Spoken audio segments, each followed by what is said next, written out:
Welcome to a new episode of the e-commerce lab by Ecomcy. My name is Vincenzo Toscano. I'm the CEO of Ecomcy, and today we're going to be discussing what is the best method to find the initial keywords to launch your Amazon PPC campaigns in 2022. So when it comes to researching the keywords for your Amazon PPC campaigns, it's essential that you focus on finding, of course, the most important keywords, not just in terms of relevancy, but also in terms of search volume. And today we're going to be discussing how we do that. And at the same time, we help you identify the keywords where you have a bigger chance of success on those initial days when, of course, it is going to be more difficult for you to generate those conversions that are going to lead you to the sales required to scale your product on Amazon. So we're gonna jump right now into Amazon. I have Amazon open right here. So for people that's listening to me on Apple Podcasts or Spotify, make sure to also have a look at the visual episode on YouTube. Just it's easier for you to understand everything we've been explaining today. So basically, the first thing that you want to do whenever you want to research the keywords for your product is that you need to identify what is the main keyword, right? Because if you don't identify the main keyword for your product, it's going to be very difficult for you to understand what to basically find the main competitors around the keywords that you want to sell. So the first thing that we do is we try to identify the main keyword. How do we do that? So I'm going to use the example always use, which is a water bottle. This is a very competitive product, so I never advise anybody to sell it. But just to use it as an example here, the first thing that you need to do is try to start with a keyword that you think is the main one. Most of the time, it's not going to be the case, but of course, we need to start in somewhere, right? So in this case, let's say I want to sell a water bottle. What do? I go to Amazon, I put water bottle in Amazon, and then the first thing that I'm gonna do is I wait for the results to load, and then I'm gonna do a bit of a skim over the titles and see what is the keyword that is repeated a lot in the title, right? So here is very obvious that water bottle is the main keyword because it's not just about the frequency that the keyword is being repeated, but also the positioning. If the keyword, you see that keyword always being positioned at the beginning of the title, such as here, water bottle is also on the initial phrase, water bottle here, water bottle. So you see almost all within the initial position of the title, and that automatically makes you understand that this keyword is super important and most likely is the main keyword. So once we identify this main keyword, the second step we're gonna do is we're gonna use our tool here, Helium 10. For everybody not having this tool right now that is listening to this, feel free to check on the description of this episode. I'm gonna be dropping an exclusive discount that Helium 10 is given to me. That is gonna give you 50% on your first month. So it's gonna be VIN 50. And you can also use the second discount they provide us, which is VIN 10, and it's gonna give you 10% for life. So that means for anybody getting started, if you just want to get a flavor of the tool, which I always recommend because it has everything that you need on Amazon in terms of research and the data, use that coupon VIN50 and you get 50% on your first month. Okay. So coming back to the content. So let's say we're here. Once we are here, of course, we need to use the tool to start getting the data. So we're going to open the Helium 10 extension. We're going to use the tool called X-Ray. And the first thing that we want to do is we want to identify who is basically the main seller on this main keyword and that they are positioned on the page one for this keyword and they are ranking organically. The number one mistake I also see when people researching competitors is that the focus on the sponsored products. You don't want to focus on the sponsored products at the beginning, because you need to understand that the reason why they are on page one is because you're paying to be there, right?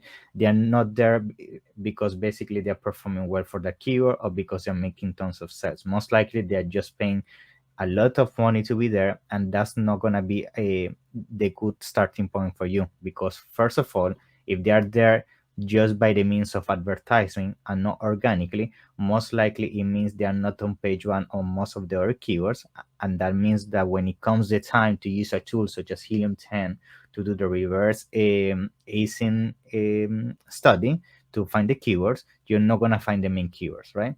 So you want to use the filter options here, and you want to remove sponsored products.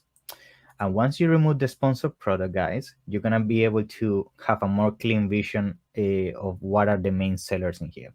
So the other thing that you want to do is that you want to keep them in the same order that they are, because this is organically how the product are being positioned by Amazon. And that means that if Amazon is positioning them on this current order, that means that the higher the product is organically ranked, that means the better is doing overall. And take into consideration also that this is a main keyword, it means that they're definitely making tons of sales. So now what I'm gonna do is I'm gonna proceed to select the top selling products. Um, you're gonna find sometimes that some products don't have the data shown. That's sometimes because the tool is not able to extract that from Amazon, and also because sometimes it may happen that certain categories don't provide the data straight to the tool, and you're gonna find these empty spaces. So try to always focus on the products that already have the data loaded in the respective tool that you're using. So in this case, we're gonna start by selecting the top 10 products. And sometimes people ask me, why just 10? Well, the reason is because in this specific case, Helium 10 just is going to allow you to use 10 products, right?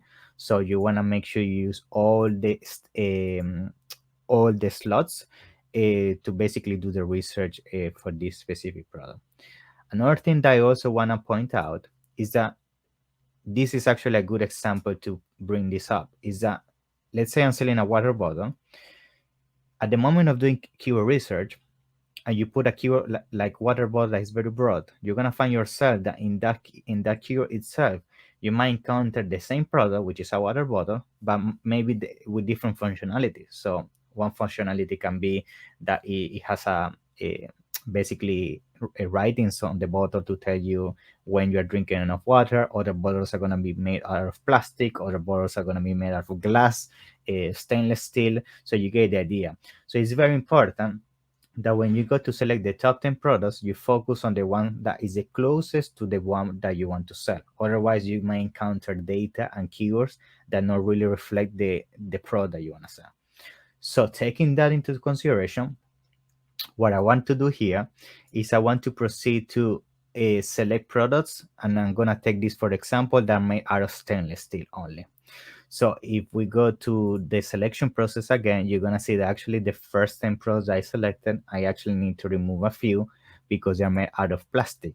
And in this case, I wanna focus on the ones made out of stainless steel. So this is made out of stainless steel, this is stainless steel, this is plastic, so we're gonna remove it.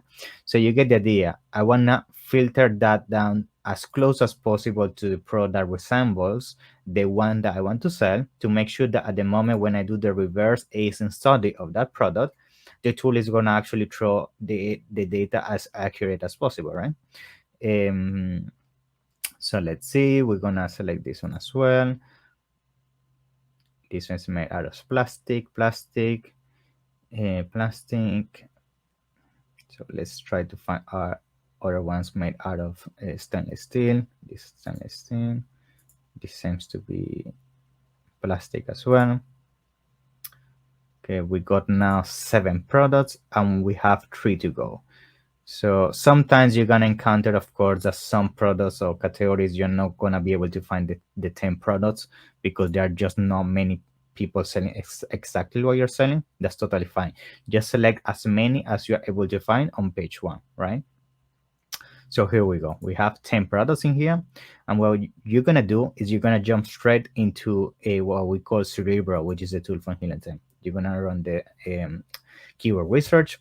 This is gonna allow you to basically find the best information in terms of keywords around these top 10 sellers that are ranking for this main keyword.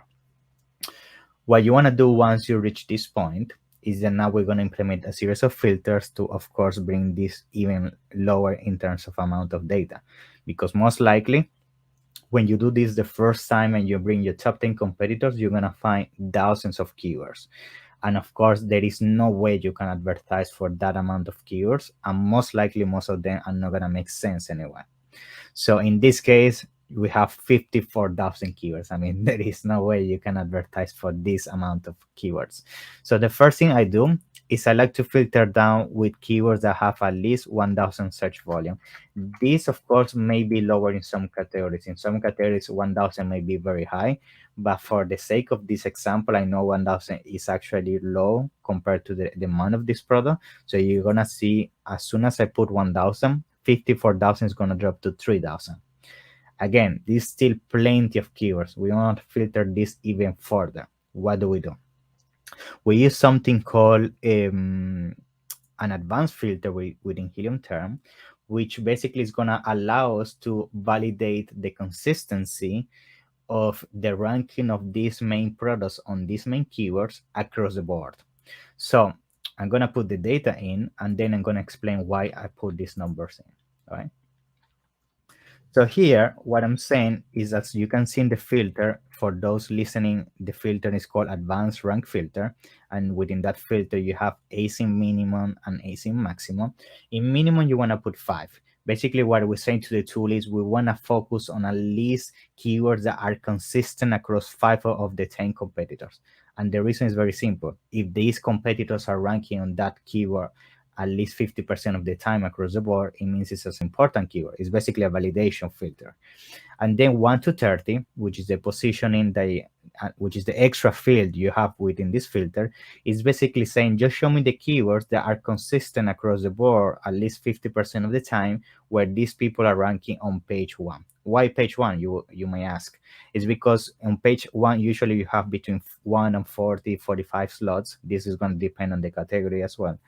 And basically what we're saying here with 1 and 30 is focus on page 1. Okay, so we're going to apply the filter, and you're going to see how we're going to go from 3,000 keywords plus to 96 keywords. Now it's much more clean, right? Once we reach this point, you of course want to apply some kind of also manual filtering, right?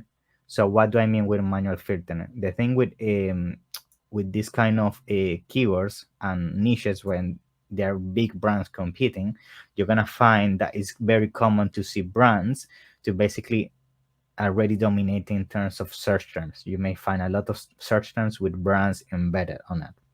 So what you want to do in this scenario is that you want to remove those brands.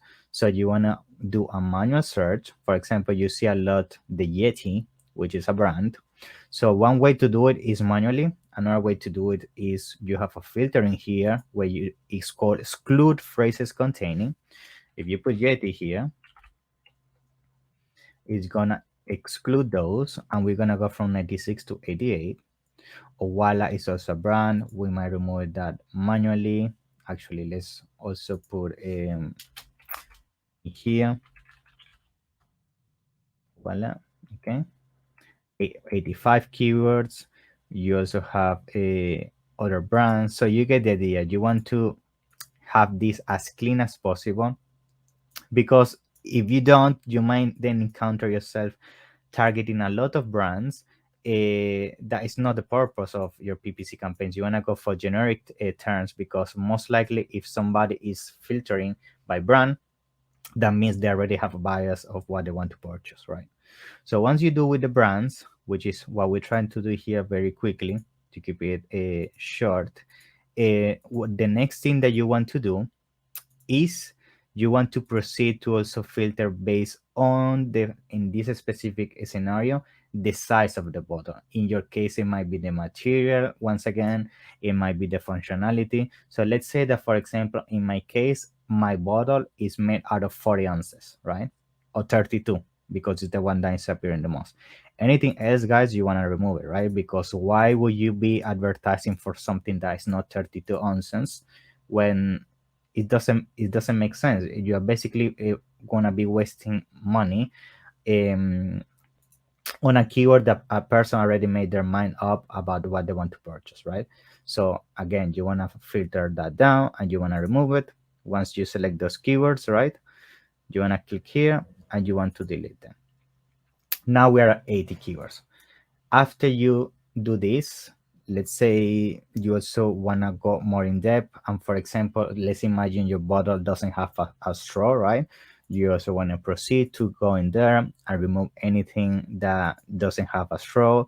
You also want to take the opportunity while you do that and also filter based on color. Let's say your bottle is made out of a black material, right? It's color black. If you see other colors that are not black, what is the point of advertising for that keyword? Again, the same thing that we've been mentioning so far. So you want to click in here and see if you have something that, again, this is a brand straw. We are not selling that, we're not selling that. So you want to have this list as clean as possible. We also not selling bulk. You delete this, and now you guys can see how we went from 50 plus keywords to 80, right? This again can be filtering even further. Again, to be efficient, I want to just jump straight away into the next steps, but you get the idea. You want to make sure you clean it as much as possible and make it relevant to your product.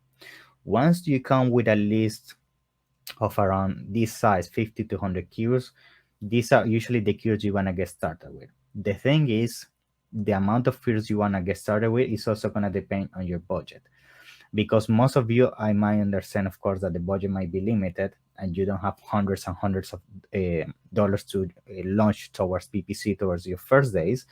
What you want to do instead is that you want to start with the long tail keywords first, right? Because those are going to be the less expensive keyword. So how do you filter them? So the first thing that we want to do is we want to use a filter which is called word count, right? So in here you want to say, okay, I want to focus on keywords that have at least 4 words in the phrase. So this is going to allow you to remove straight away very competitive keywords, such as, for example, a water bottle that is crazy expensive, and keywords along those bases. So here we went from 50 plus keywords to 23. These keywords, you can see the search volume is healthy, it's over 1,000, so you definitely can get a few sales there.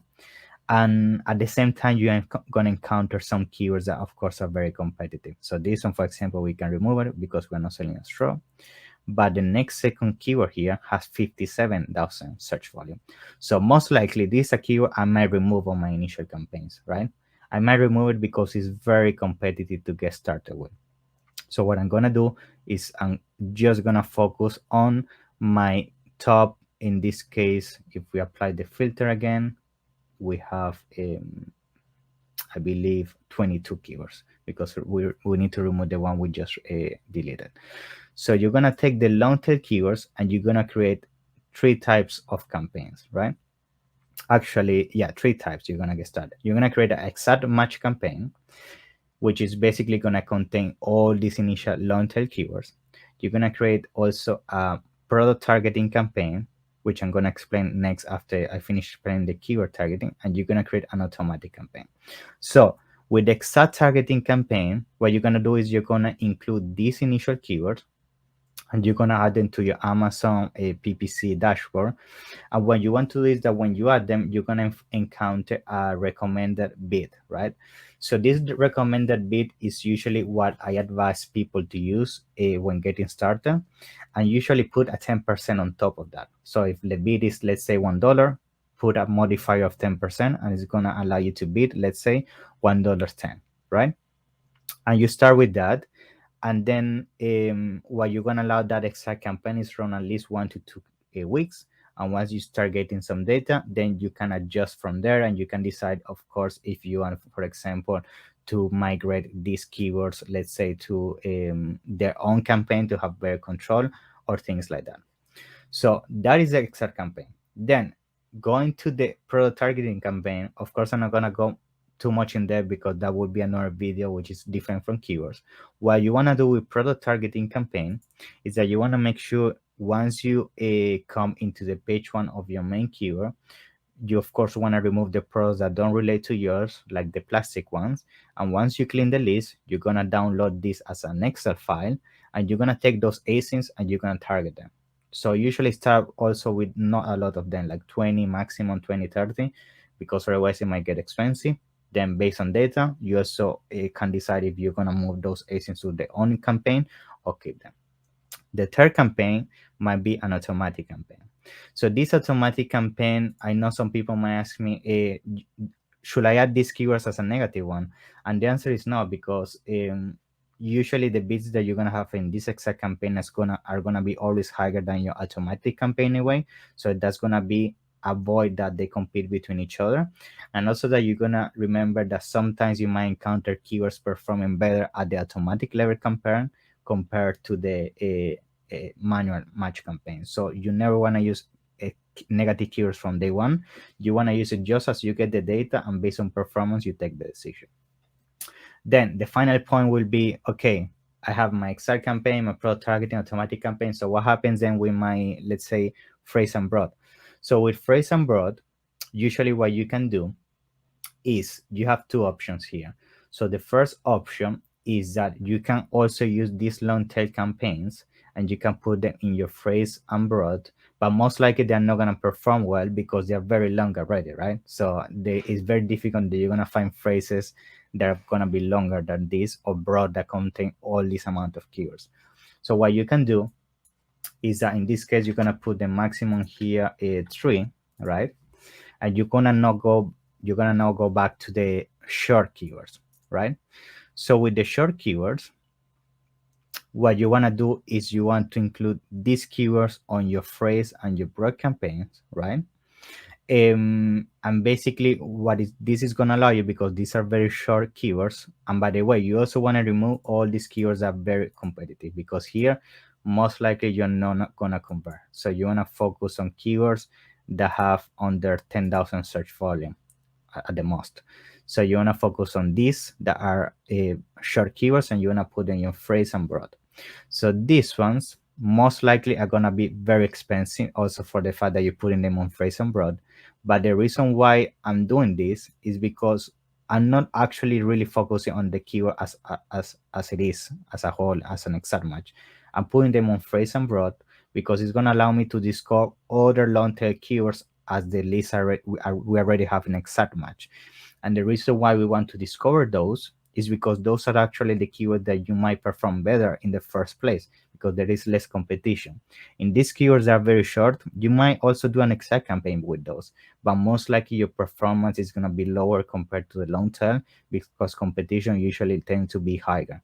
Just also for the simple fact that they're easier to find, these keywords, right? So everybody's going to go exact match crazy bits.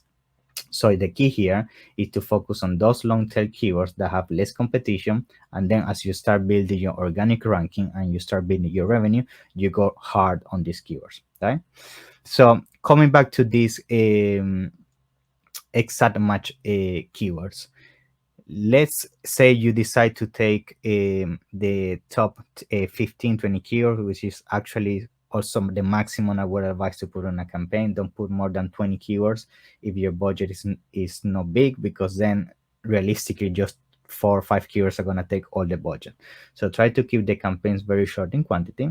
And once you create the phrase and broad with these short tail keywords, you also want to make sure that you add the keywords from the exact campaign, right, as a negative here, because I know that I mentioned that in the automatic you don't want to do that, but here remember that the purpose of the phrase and broad here, we're not focusing on performance. We're actually using these short tail keywords for research purposes.